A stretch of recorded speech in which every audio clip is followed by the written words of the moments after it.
Welcome to Chapter 9.3, Hearing Sound.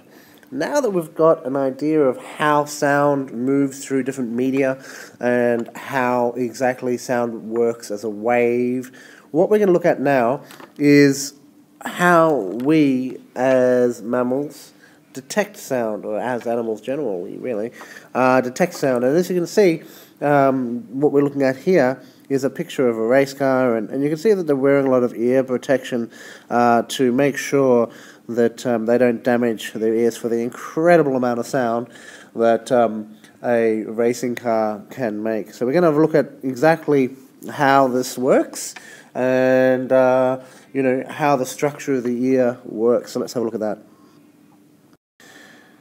So there are three different parts of the ear: the outer ear, the middle ear, and the inner ear. And they all have different functions, really. The auricle, the ear part, really is designed quite well, really, to capture sounds that are coming in and to direct them into the ear canal. Okay? So once this sound has kind of moved its way into the ear canal, it hits this ear drum. Now this ear drum is really just a flap of skin or membrane, which vibrates when a sound hits it. So it vibrates back and forth. And then we start getting into what we'd now call the middle ear. So the outer ear is the auricle, which redirects sound into the ear canal and then the ear drum. So now in the middle ear, the hammer and the anvil. So the hammer is vibrated according to the eardrum. So the eardrum vibrates, making the hammer vibrate. The hammer hits the anvil, which vibrates, and that makes the stirrup vibrate.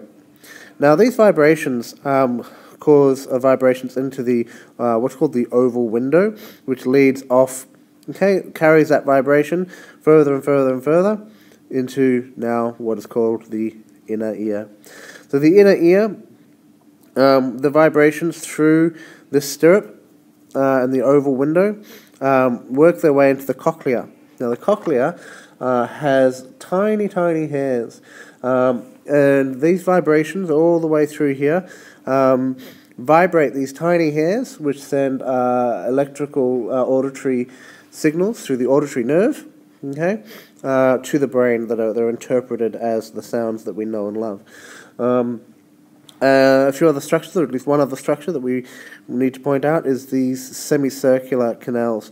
Now these semicircular canals are filled with a fluid, and they're what helps you balance. So you've heard about how you have fluid in your inner ear that helps you balance, and maybe when you have a cold or a fever or something, it's a bit upset. Well, these are them. So when the fluid inside these canals moves or is disturbed, they again, affect the cochlea, the hairs in the cochlea that causes us to feel a bit dizzy or whatever else, and gives us a sense of up and down.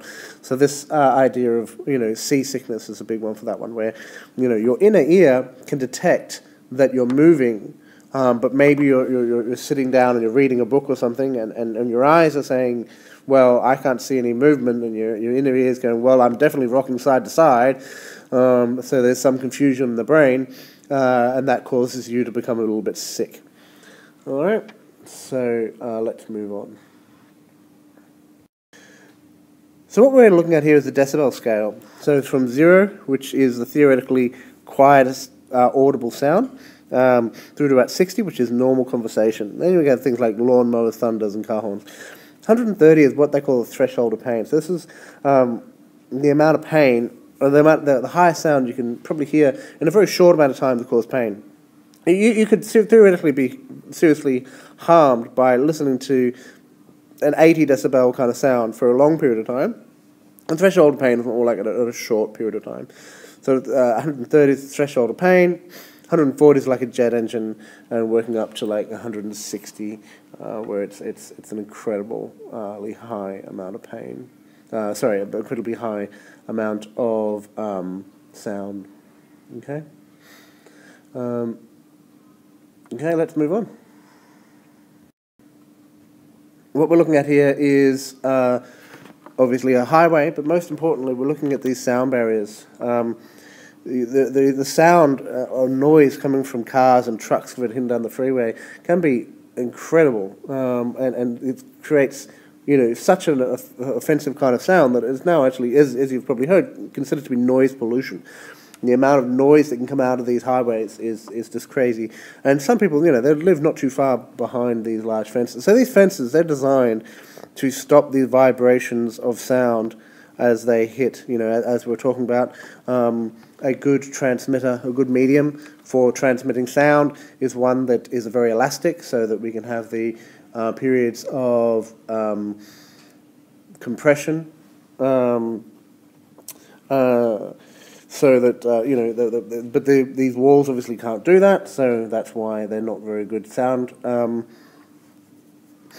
you know, transmitters, which means they're very good at blocking out the sound, which is kind of what we're looking for. Okay, lastly, on this chapter, we're looking at the cochlear implant. So the cochlear implant works for people that have issues with their hearing. You would keep the speech processor in your pocket. It'd hear the sound, I suppose, and then transmit it into some kind of electrical code. It would come up to a microphone behind the ear, and the microphone would be connected in to radio signal that would head through the skin.